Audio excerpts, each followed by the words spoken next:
नमस्कार, आप देख रहे हैं डीडी न्यूज का विशेष सांकेतिक भाषा समाचार। आपके साथ मैं हूं पराक्रम सिंह शेखावत और मेरे साथ हैं हमारी सांकेतिक भाषा की सहयोगी मनीषा। समाचार की शुरुआत सुर्खियों के साथ।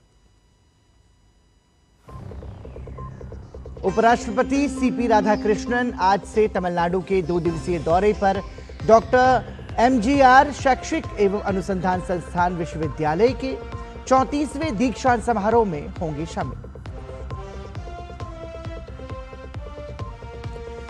अर्थव्यवस्था के मोर्चे पर अच्छी खबर।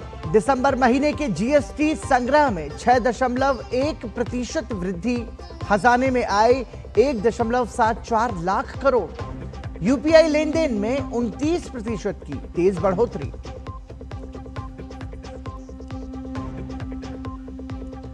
महंगाई की आग में जल रहा ईरान, सरकार के खिलाफ हिंसक प्रदर्शनों में कई लोगों की मौत, बेकाबू होते हालात।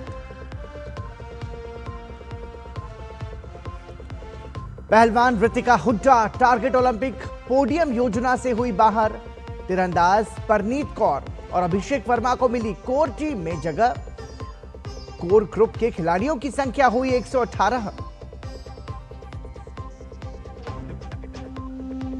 और उत्तर भारत में कड़ाके की ठंड और घने कोहरे का कहर जारी।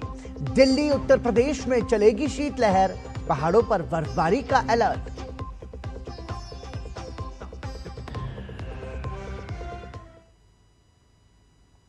उपराष्ट्रपति सीपी राधाकृष्णन आज से तमिलनाडु के 2 दिवसीय दौरे पर रहेंगे। उपराष्ट्रपति आज चेन्नई स्थित डॉक्टर एमजीआर शैक्षिक एवं अनुसंधान संस्थान विश्वविद्यालय के 34वें दीक्षांत समारोह में शामिल होंगे। उपराष्ट्रपति इसके बाद रामनाथ गोयनका साहित्य सम्मान समारोह में शामिल होंगे। आज शाम को वो चेन्नई के कलाइवनार अरंगम में आयोजित सार्वजनिक स्वागत समारोह में भाग लेंगे। इसके बाद लोक भवन में तमिलनाडु के राज्यपाल द्वारा आयोजित नागरिक स्वागत समारोह में भी वो शामिल होंगे। पश्चिम बंगाल में एसआईआर के तहत सुनवाई जारी है। इस बीच चुनाव आयोग ने स्पष्ट किया है कि 85 वर्ष से अधिक आयु के वरिष्ठ नागरिकों और गंभीर रूप से बीमार मतदाताओं के मामलों में सुनवाई उनके घर जाकर की जाएगी।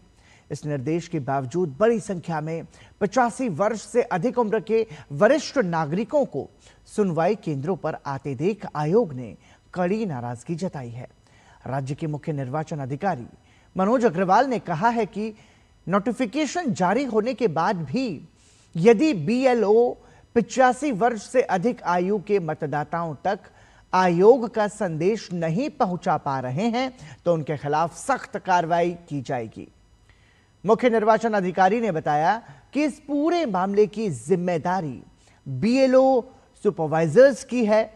उन्हें अपने अपने बूथ क्षेत्रों में 85 वर्ष से अधिक आयु के नागरिकों की सूची तैयार कर यह सुनिश्चित करना होगा कि संबंधित मतदाताओं को घर पर ही सुनवाई की सुविधा मिले। इसी मुद्दे पर सीईओ ने डीईओ, ईआरओ और एईआरओ के साथ वीडियो कॉन्फ्रेंस के जरिए समीक्षा बैठक भी की। दस्तावेजों से जुड़ी परेशानियों को देखते हुए चुनाव आयोग ने कुछ महत्वपूर्ण कदम उठाए हैं।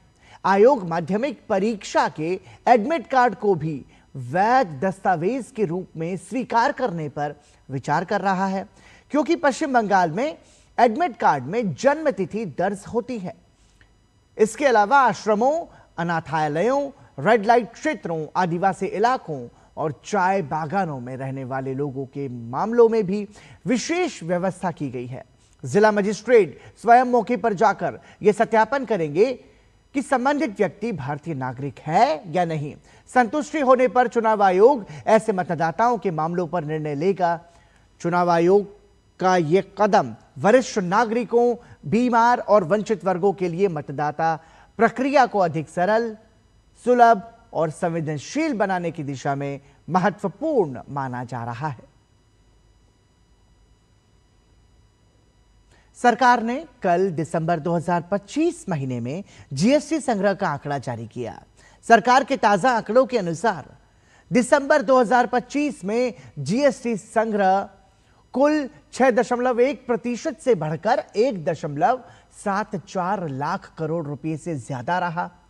दिसंबर 2024 में यह संग्रह 1.64 लाख करोड़ रुपए था।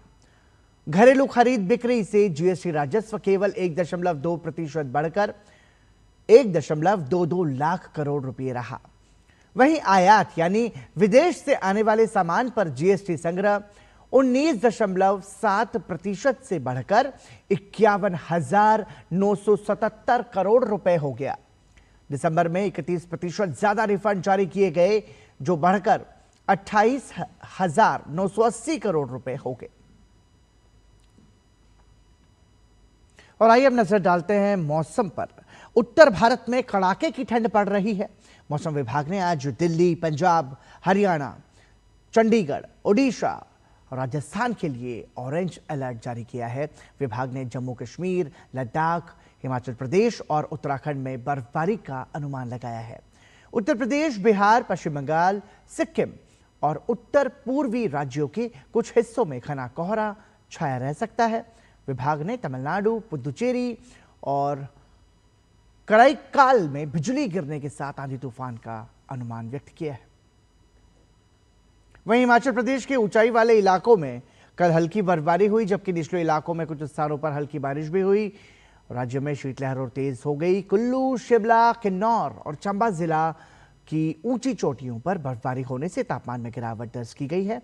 वहीं राज्य के पर्यटन स्थलों अटल टनल, रोहतांग और सोलंग नाला सहित शिमला के समीप कुफरी में भी हल्का हिमपात हुआ है, जिसका नववर्ष का जश्न मनाने आए पर्यटकों ने खूब आनंद लिया। इस बीच मौसम विज्ञान केंद्र शिमला ने आगामी 24 घंटों के दौरान प्रदेश के ऊंचाई वाले क्षेत्रों में कहीं कहीं हल्की बर्फबारी, जबकि निचले और मैदानी इलाकों में हल्की वर्षा की संभावना जताई है।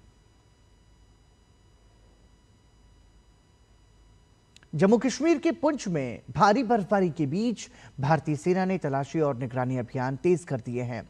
सेना के जवान अधिक ऊंचाई वाले बर्फ से ढके इलाकों में अत्यधिक ठंड और कठिन भू स्थिति के बावजूद समन्वित तरीके से ऑपरेशन चला रहे हैं। सभी जवान विशेष विंटर गियर से लैस हैं और संदिग्ध क्षेत्रों पर कड़ी नजर रख रहे हैं।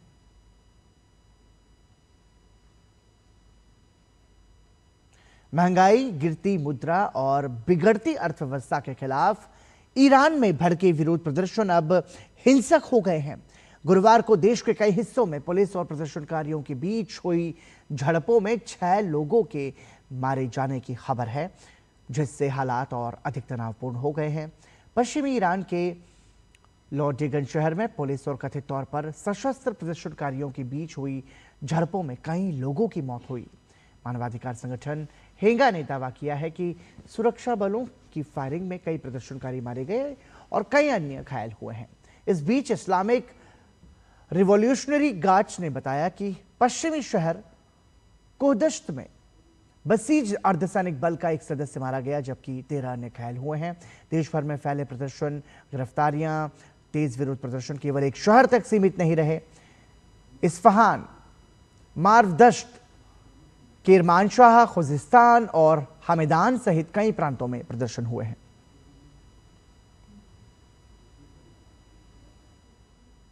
पहलवान रितिका हुड्डा को खेल मंत्रालय की टारगेट ओलंपिक पोडियम योजना टॉप से बाहर कर दिया गया है। वहीं कंपाउंड तीरंदाज परनीत कौर और अभिषेक वर्मा को कोर समूह में जगह मिल गई है। पिछले साल पेरिस ओलंपिक 2024 चक्र के बाद टॉप सूची 179 से घटकर 94 कर दी गई थी। पिछले एक साल के प्रदर्शन को देखते हुए इसमें कुछ और बदलाव किए गए हैं। कोर ग्रुप के खिलाड़ियों की संख्या अब 118 है, जिसमें 57 सामान्य और 61 पैरा एथलीट हैं। एशियाई चैंपियनशिप पदक विजेता हुड्डा पिछले साल जुलाई में चयन ट्रायल के दौरान डोप टेस्ट में नाकाम रही थी। विश्व पैरा एथलेटिक्स स्वर्ण पदक विजेता फर्राटा धाविका सिमरन को कोर समूह में रखा गया है। लॉस एंजलिस ओलंपिक में पदक के प्रबल दावेदार कंपाउंड तीरंदाजों को ताजा सूची में रखा गया है। परनीत, अभिषेक और ज्योति सुरेखा समेत 8 कंपाउंड तीरंदाजों को कोर समूह में जगह मिली है, जबकि 3 रिकर्व सितारों दीपिका कुमारी, धीरज बोमा देवरा और अंकिता भगत को भी इसमें शामिल किया गया है। और इसी के साथ ही दूरदर्शन के विशेष सांकेतिक भाषा समाचार में अभी के लिए इतना ही। मुझे और हमारी सांकेतिक भाषा की सहयोगी मनीषा को दीजिए अनुमति। नमस्कार।